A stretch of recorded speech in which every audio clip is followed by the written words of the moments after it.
Hello! In the next 5 minutes, I'm going to teach you all that I know about okra.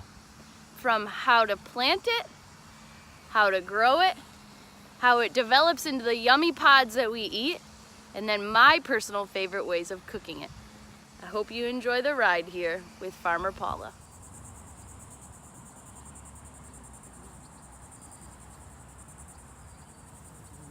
Farmer Paula here, Hilton Head Island, South Carolina, Zone 8B. This is a video about how to grow okra and why the okra flower is the most beautiful flower that a vegetable plant shows off. So okra is in the hibiscus family. If you can see this beautiful flower, the bees love to eat that inside part. And then this flower will eventually close up and become the fruit of an okra plant. So here is the perfect size okra to harvest. This is about when they're good for pan frying and baking. Perfect size. This size is a little bit borderline getting too big, and I'll tell you how you can hear it. If you crack the okra and it makes a woody sound, that means it's getting a little too big. So you want to harvest them when they're this size rather than bigger than this. Enjoy growing okra in your garden. Here in the southern zones it grows super well and you don't even have to water it. It loves the heat and the sun. When it comes to planting your okra, you're going to want to check your local, regional, suggested planting date for each individual type of vegetable. So how far apart should you plant the okra seeds? Well, that's a good question. Here I have 4 okra plants, planted about 24 inches apart, which is a little too close. It was a rookie error. Next year, I'm gonna plant them at least 3 feet apart because these puppies grow to be my whole wingspan in diameter. These are a little too crowded. As you can tell, they're growing into each other, and it's making them, they're still able to produce fruit, but not as much as I think they could if they were further apart. The next question is, should you plant directly into the ground so the seed's right into the earth, or should you plant inside and then transplant? So I'll show you the answer to that by giving you 2 examples. Here are 2 okra plants, and you can tell the one on the left was transplanted. That one did not grow nearly as much as the one on the right, which was a direct seed. That plant is about 6 feet tall compared to this plant, which is about 3 feet tall. So clearly okra prefer to be planted directly in the ground and not transplanted. It's a special day here in the garden because I've caught 2 okra flowers closing in on themselves and growing the pod skin over them. So this pod will fully close up by tomorrow at this time and start to grow into the okra. So the beautiful flower becomes the fruit that we eat.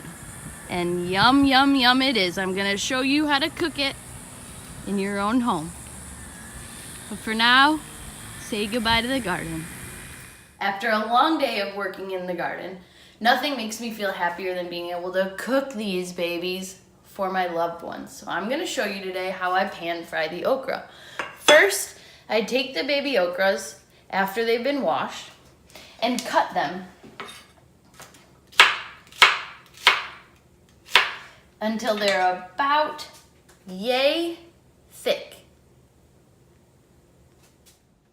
Next, heat your pan until it's nice and hot. Get your avocado oil ready and cover the bottom of your pan with avocado oil. Let that heat up. Woo, you're in for some good eating. Make sure you have your salt nearby. And what to do with the ends of your okra. See the very tips. You don't eat those parts. Make sure you compost. Composting will be another tutorial later on this YouTube channel. But for now, add those to your compost bin and get ready. Swirl that oil around, get it nice and hot, and add your cut okra to the pan. Let it brown on either side about 3 minutes. So you might be wondering why I've chosen avocado oil. And the reason is avocado oil has a high smoke point, 500 degrees Fahrenheit. You want to be able to brown the okra so that gummy flavor comes out as you pan fry it. If you use olive oil, you can, but you might want to cook it at such a high temperature and brown it so much so that it might go beyond the 300 cook point, smoke point for olive oil. So I recommend something healthier, like the avocado oil. Up to you. When you're done, you'll get these nice brownish colors on the outer layer. Plate as a delicious side. Take your salt, generously salt the okra.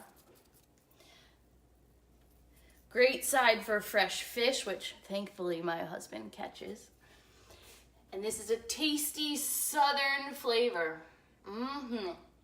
All the way from seed to harvest to cooking in your kitchen. Thank you for joining me. Leave me your comments. Let me know what you think. Love to hear from you, fellow growers.